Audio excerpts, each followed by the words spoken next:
Hello, this is TNFro broadcasting from Chattanooga, Tennessee, and I'm your host, Felicia Baxter. So, what's going on in the world? And welcome to another one of my podcasts. This is a letter from my husband's great-great-great-grandfather to his wife at the end of the Civil War, and it's come down to the family. Hi, this is TNFro back again, and what will I be talking about in this upcoming session?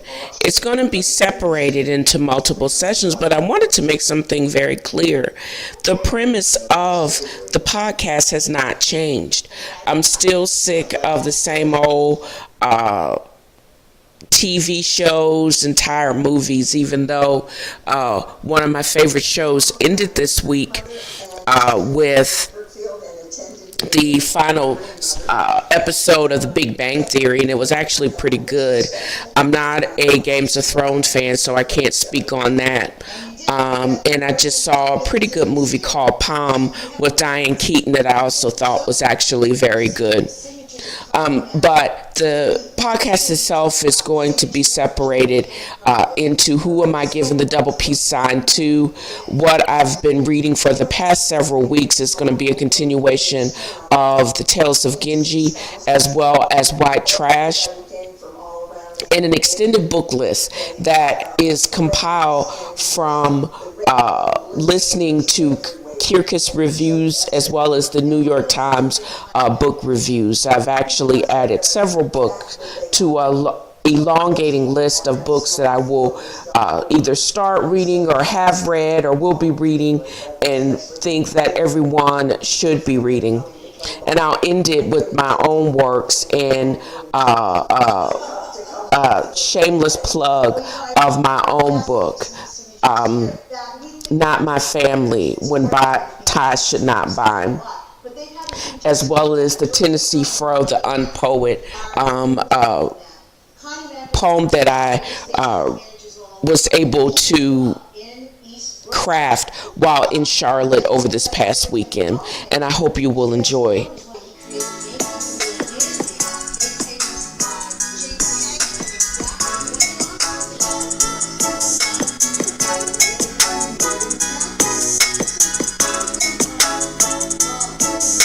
I still have no sponsors, so I'm going to have a unrepentant plug for my website. Please navigate to www.dalesangelsinc.com. You'll see multiple different advertisements for SodaStream, which is a potential calorie-free and low in sugar substitute for conventional soda that in the convenience of your home, as well as the mindfulness of Gaiam.com, as well as ordering books from Alibris.com, as well as if you want to get your smoked salmon on, you can also buy from Sea Bear. Primarily my podcast is supported through my daytime job where I actually do get paid to write medical nonfiction, and I gladly do it every single day.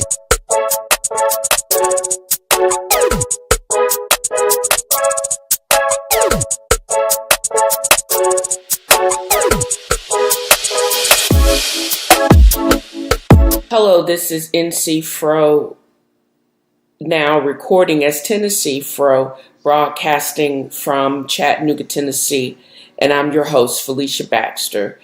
Next in this episode, I will be just discussing or continuing my discussion on White Trash and as well as Genji. First and foremost, I have been attempting to read The Tales of Genji for a number of years now. I basically bought it in a sale. It was actually out front of the Barnes & Noble in Fayetteville, North Carolina. And at that time in my life, it's been about almost 20 years ago, I was really into Japan and was thinking about doing a tour and going to Kyoto and going to the eating festival and seeing what the whole big deal was and trying to see how I could finagle my way to get to China for the hairy crab season. And in that time, I bought the Tales of Genji on a fluke. And I had gotten some background on it as far as it being not only a very long novel, but it was also the first novel. And it was this year that the Metropolitan Museum of Art, I want to say hopefully through the summer, has a retrospective and celebration of all the artwork that has come as homage to that book, because the book was written over 1,000 years ago, and it was actually written by a woman.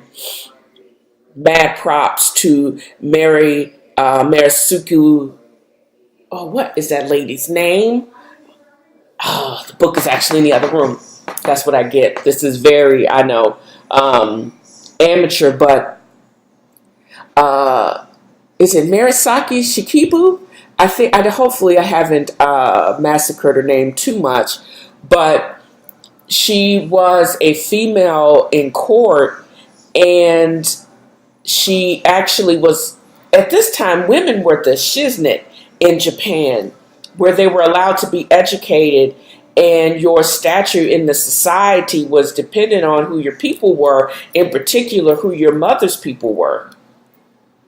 So she was actually possibly royalty, and she was allowed to she was basically the first blogger too. Not only did she write the first novel, she was actually the first blogger, and she commented on the day-to-day of royal life and how sometimes her reflections were very florid, but she also commented on the mundaneness and also just how unprotected women, and in particularly children, were at this time. And it's also a reflection of our current time. Women and kids are just still not very safe. Even with the Me Too movement, it just shines the light on just how far we've come, but how much further we have to go. And in every single turn, it seems like every single step forward or advancement we make, people are trying to roll back the clock. With now, the anti-abortion people are coming out full force with this attack on Roe v. Wade, and we're having some of the passage of the most egregious, downright stupid anti-abortion laws in the South, starting with Alabama, where you can't have an abortion anymore in Alabama. They don't care if there is a reason, if you were raped or as a product of incest, or even if the mother's life is in danger. They're making it almost a Class D felony to perform abortions in Alabama now. And a lot of some other southern states are right in lockstep with this heartbeat bill, et cetera, et cetera. All the people that are passing these laws, or the majority of the lawmakers, are male. And the only people that are actually going to suffer from this is lower class non-whites. It seems like we're all at the mercy of the male majority again, and it kind of sucks. But the Tales of Genji is so poignant in the fact about how much power women actually wielded during this period of time in Japanese history, but they were still restricted and were still subjugated to the whims of men, because there's a chapter that I'm in now where it is alluded to that Genji, who is the prince or the son of the emperor, he may have actually forced the emperor, his father's wife, that he has become obsessed with into a sexual act. And she ends up getting pregnant with, and they allude to this as probably his kid. And they have to keep it all covered up. It's all hush hush. And how he's also obsessed with this 10-year-old little girl that he wants to remake in the father's wife image to fulfill his own desires. For the period of time that it was written, it is so 2019 days of our lives as the world turns. Even 1,000 years ago, the same crap was still playing out in the Japanese court. It's a little bit hard to get through, but I'm determined to read all 54 chapters before the end of my life, at least, and to comment on it as far as my public, which is a public of one. And also, White Trash itself is a good read, or well intended, because it does give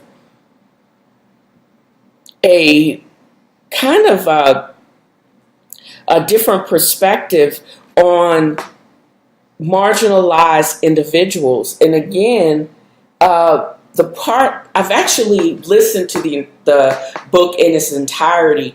The part that I wanted to kind of just do a little bit of comment on, because I've kind of left it in kind of hanging out there, because I've actually moved on to a couple of other works.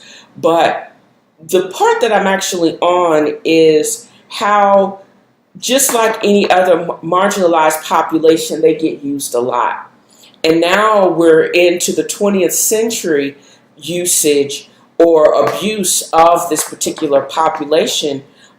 They talk about how Lyndon B. Johnson, how Bill Clinton, and even how the present day Donald Trump, he's not white trash, even though he's stupid, but how he utilized the masses, how they all were very adept at utilizing that group of people, the rag to riches details that explains Lyndon B. Johnson and Jimmy Carter, as well as Bill Clinton, from the hollers of Texas and Georgia, peanut farms, and the backwoods of Arkansas, how all these men were able to galvanize their humble beginnings in order to perform and to be successful on a world stage, and how their backgrounds could have been their undoing. They always said that Jimmy Carter was actually too good of a person to be in the White House, and I honestly think that was true. And Bill Clinton's baseness and humanness was the one that almost was his doing in. He was actually impeached, but he was not removed from office. Several votes shy, and yes, it was a vendetta, I believe, from the Republicans against him. How dare you pull us up out of the muck and mire that was the recession of the Reagan and Bush years to truly make America great again. And then Donald Trump only harnessed that energy at the populace because he was going to get and win at all costs. But he did not know the madness that he was going to unleash, and he has no way to control it. He utilized and played to what the badness, the bad boy image, even though he would never talk to these people on the streets, and they would never be allowed in his private golf clubs. But he utilized them for their votes, knowing good and hell well they would never be a true contributor to what his plan was for America, and that he would even go so much as fulfill his promises. That was never the whole point. He just wanted to win. And he was going to get every vote from under every rock that he could possibly do. But he did not realize when he released the Kraken, he could never actually control it. And now we're all paying for it. That book in itself, on so many levels, if you can get through it, and I recommend actually listen to the Audible version because, one, I like the narrator, but two, it does shed a lot of light on why we are where we are, and the poor will always, I will say this always, the poor will always be amongst us, and they are subject to abuse and ridicule. And I think this current administration utilized them to their satisfaction, but now they don't know what to do with what they have released. Now it seems like it's now okay to say whatever you want to, and you can get away with it because our president does that on a daily basis. And I plan on continuing to deal and make some other references to that read because it's actually a very well written book, and anyone that's trying to have some type of insight into our current administration, I think that's a very good starting point.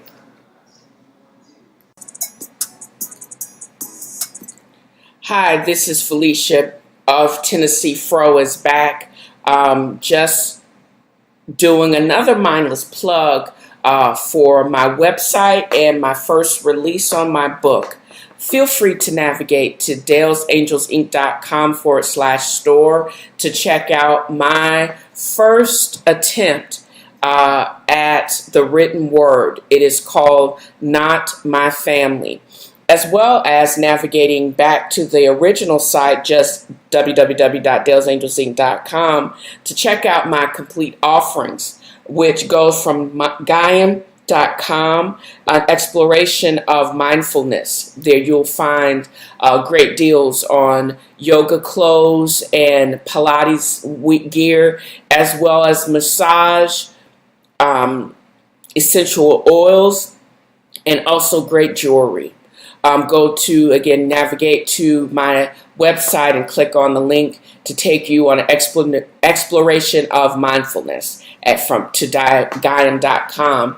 And also check out the offerings from SodaStream, a very cost-effective and low-calorie access to carbonated drinks.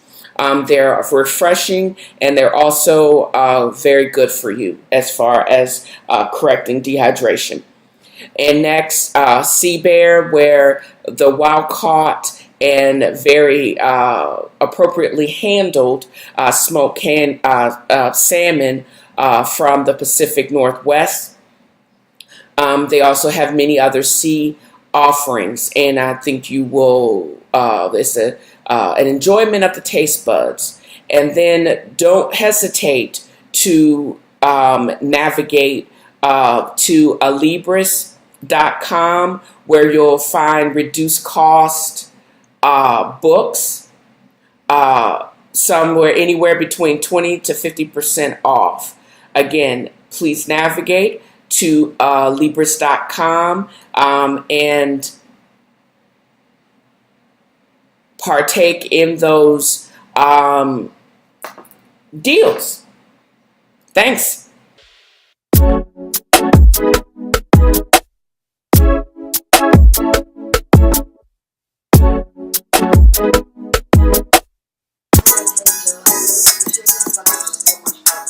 Hello, this is TNFro, broadcasting from Chattanooga, Tennessee. I will be now going on to discuss and make a mindless plug for my website. Remember to navigate to www.dalesangelsinc.com and check out my advertisements for SodaStream, a cost-effective and natural way to enjoy carbonated beverages, to Gaiam, for a lesson on mindfulness and to look good and feel good while doing it, to Sea Bear and all of the smoked salmon, wild caught salmon accessories, and for Alibris.com, procurement and distribution of over 10,000 different titles of the written word. I hope you will enjoy them and that as much as I have. Well, what am I planning on talking about in this section of TNFro is reading. What am I reading? I was just hip to what is called Libby, Libby and Overdrive are the two public library applications that you can actually use to enjoy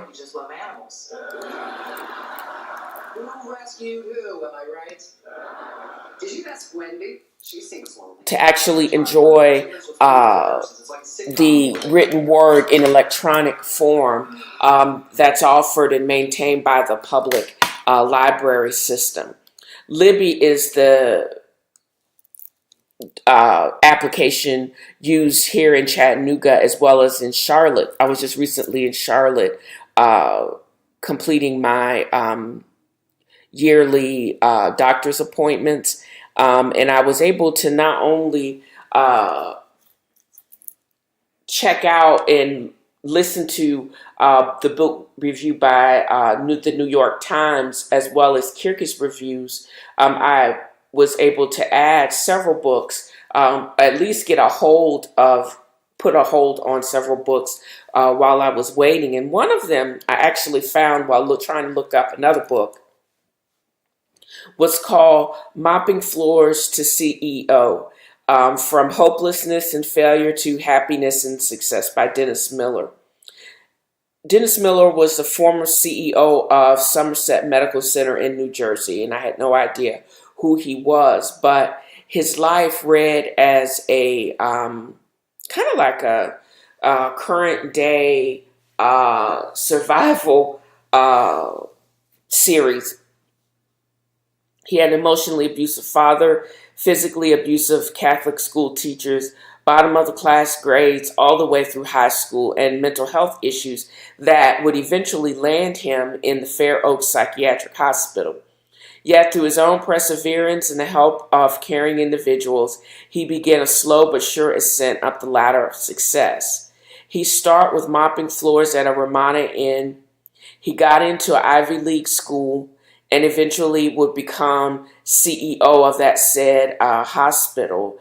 And he would transform that enterprise into a flourishing institution noted for its exemplary patient care. But this was a cautionary tale because tragedy would befall the hospital. Early in 2000, between 2002 and 2003, there were a couple of unexplained deaths in the ICU. One of the patients survived, but the rest passed. And come to find out, Charles Cullen was a nurse at this hospital, and he was dubbed the Angel of Death. And he would go on to confessing and being convicted of killing over 40 patients over his 16-year nursing career. He would eventually get consecutive life sentences, but it would lead to the resignation of Mr. Cullen, who, in pure comeback kid style, would eventually go on to found a leader consulting firm, which he actually leads today, and from which the ashes of his career, he would actually write the book that I'm actually interested in reading.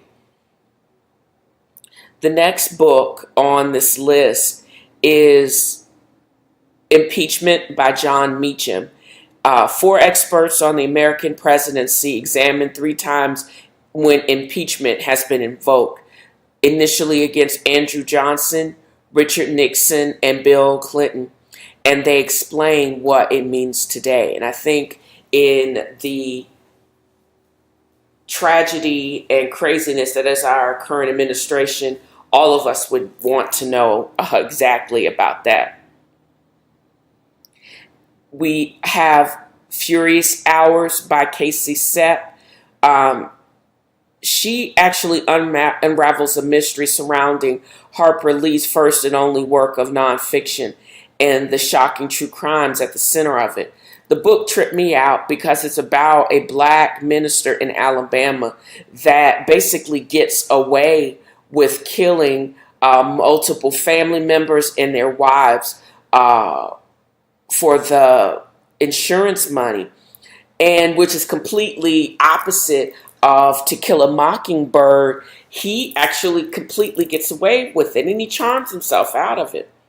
And I guess I don't know if they're just too scared to convict him, or he just is that's a good talker and he had just crackerjack lawyer. But that's another book that I think it's a definite good read. There's Southern Lady Code by Helen Ellis. This is the best-selling author of The American Housewife. And she's back with a fiercely funny collection of essays on marriage, manners, thank you notes, three-ways, ghosts, gunshots, and gynecology. And also probably in that order. And then there is Mary Laura Philpott's I Miss You When You Blink.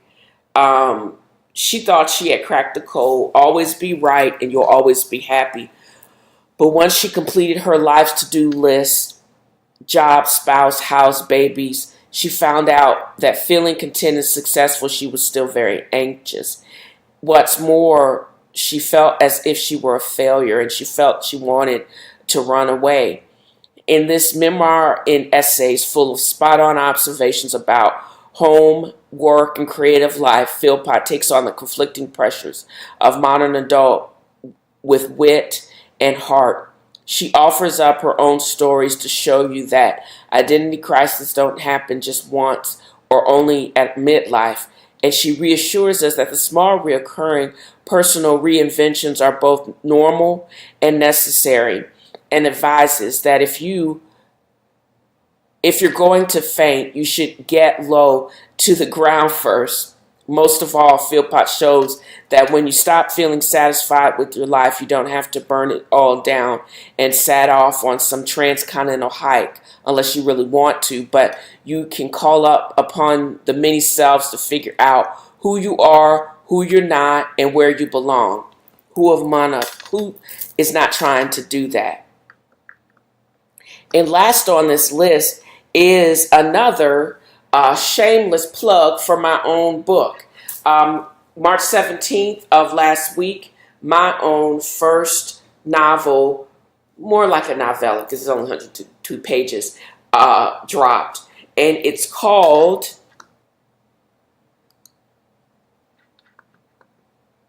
Not My Family.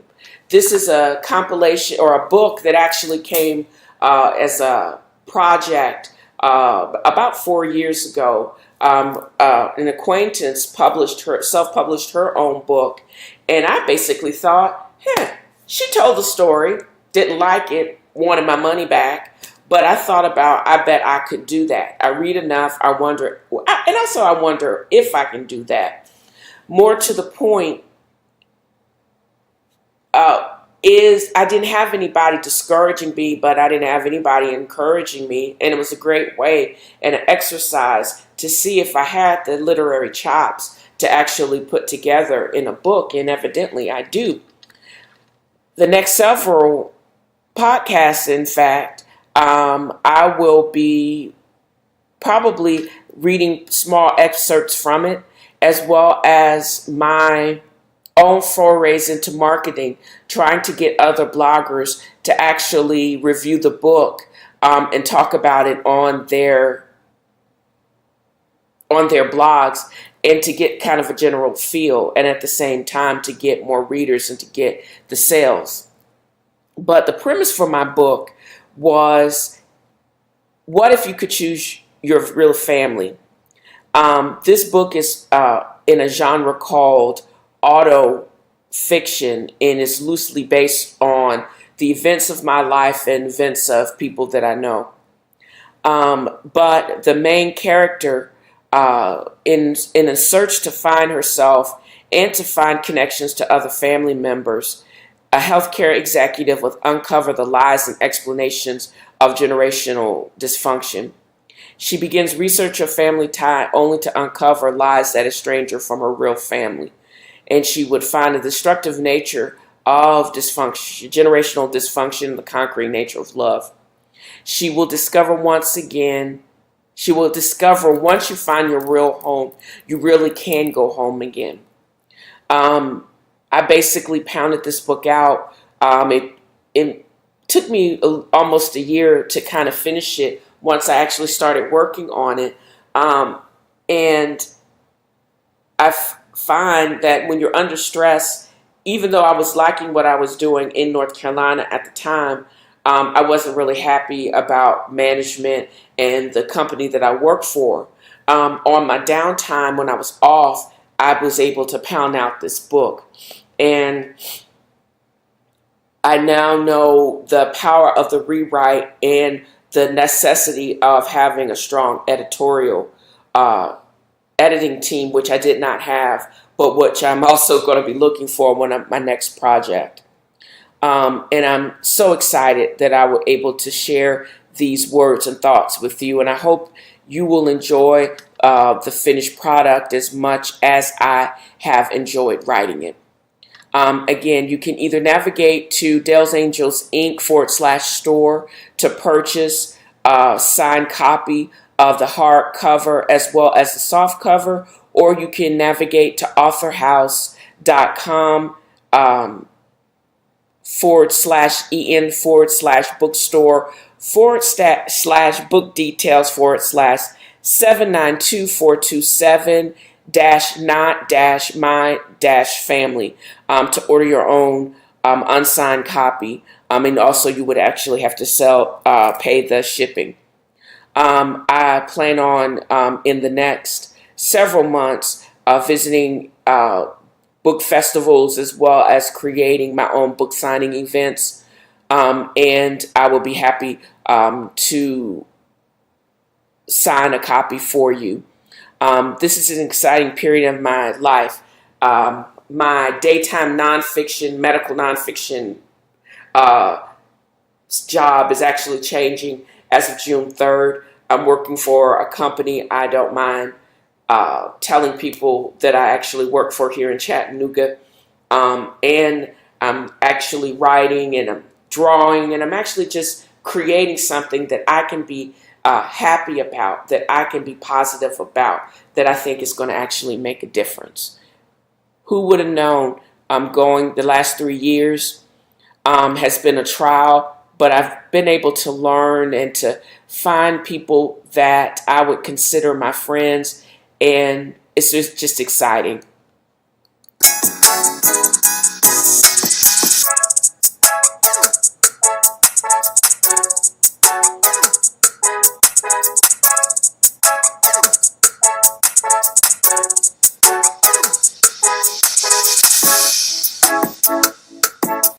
Thank you for joining me for this. It seems like it's a prolonged section of TNFro is reading, and I'm your host, Felicia Baxter. But as I was saying, this entire podcast seems to be so prolonged because I've actually recorded parts of and bits of it in different days. And I'm just actually learning to use Audacity to basically mix and edit the session itself. And it's been a bit of a process. I missed my free session at the library last week because I kept forgetting to cancel and reschedule it. But the Tennessee or the Chattanooga Public Library actually has a full recording studio where they actually not only do classes to teach you how to use the equipment, they actually have the equipment which was donated for the express purpose of production and sound. It's actually really kind of cool. But as an amateur podcaster myself, I have access to the mixing um, program that will hopefully allow me to improve my game and up my game as far as the podcast itself. But what I have found is that it does take time to even record and read, and then actually have to produce the written words and the scripting of the podcast itself. It's kind of fun, but I think I'm going to have to change up the format where I'm actually going to break up the timing and the podcast itself. I had to explore music that I don't have to get permission to use, and make sure that there's no background with any copyrighted material, because I won't be able to show, like I found out with my other Mother's Day podcast, or that I won't be able, the podcast will not be available in several countries because of the use of potentially copyrighted songs that I had included in it. But there's just there's so many great books out there that I wanted to share with everyone, that I think by doing multiple smaller sessions, I'll keep it tight and I'll keep it interesting, and hopefully I won't lose anyone's interest. But to wrap up this particular cast that has taken me almost 3 weeks to produce, I'm going to end it with a work or writing that I actually started last weekend when I was in Charlotte after a conversation I had with a friend of mine. And I guess I'll consider her a friend. It's just that our relationship has been complicated since medical school, and I'm never ever quite sure of exactly where I stand with this person. But we're very different on so many different respects. Our backgrounds are very similar, but our choices have been different. And I am aggressively single, and she is just as aggressively married, but she's having some issues that I can't relate to. And I wish her well, but at the same time, why is she trying to couple me up? I don't get it. As I said, I'm aggressively single. I don't understand why. So I came up with this writing because I was trying to come to terms with why she was trying to couple me up with someone, and why I got so mad. So I called this work, I Say This From Love, Just Effing Stop. And it's by me, TNFro the Unpoet. Why are married people against adjusted single people? Or better yet, why are married women against adjusted single women? Why is it necessary to be hooked up to someone? Why do married women become unwanted matchmakers? Suppose I'm living my best life with platonic friends and occasional date. I don't have it all in your opinion because I'm not in a relationship. What if I don't need to subscribe to that typical social construct of traditional relationships with the family, the home, the career? That is just for 1950s. Girl, bye. Prevailing perceptions, really, so what? And I truly don't give a effing crap. What's wrong with working and loving what I do and getting paid to do what I do? I make my own choices and I don't have to clear it with anybody else. Ain't nobody got time for that. No, I don't think it's time for me to settle down with some guy. My main reason for settling down now is because I want to travel for fun and not for work. And I'm tired of being strip searched when I travel domestic. I like my routine, and I'm not confusing it for being in a rut. Do you wish true happiness for me? Or do you want my life? Or do you actually want my life? Or do you want me to just be as miserable as you are? Dude, I'm trying to understand your pain. But I know you don't understand my lack of not being in a couple and why I'm actually think I'm happy now.